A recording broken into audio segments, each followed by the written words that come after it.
दिन परना गोड़ लागी पैया पर पतरा हो बलमुआ कतक दिन परना पिया हो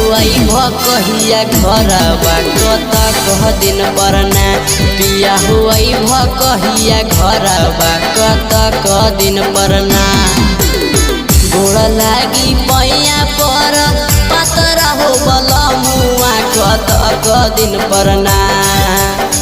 गोड़ लागी पैया पर पतरा हो बलमुआ कतक दिन परना पिया हो कहिया घरबा कतक दिन परना पिया हो कहिया घरबा कतक दिन परना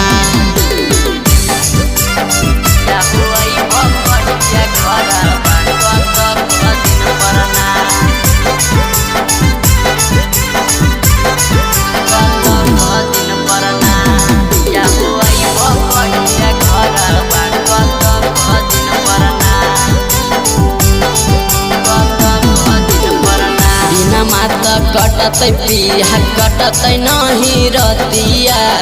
कैसे बीतबै करवट फेरी सारी रतिया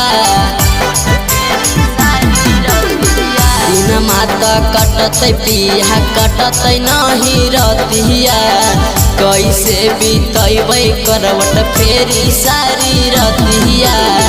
केकरा से हंसबै पिया केकरा से बोलबै केकरा संग में ना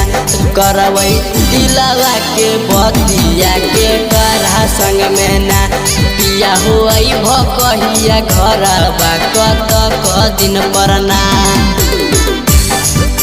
पिया हो भ कहिया घरबा कतक दिन परना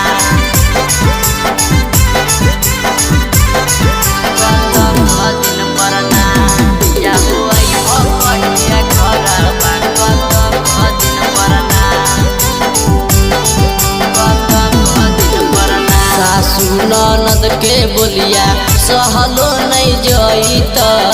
छोटा का देवरवा ठिठोली कर में लो भईत सासू ननद के बोलिया सहलो नहीं जईत कुंदन राज सतीश देवरा कर में लो भईत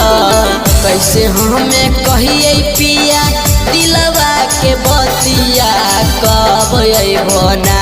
पिया हो भ कहिया घरबा कतक दिन परना ललन रंगीला पियाबा घरबा तो कब अबना।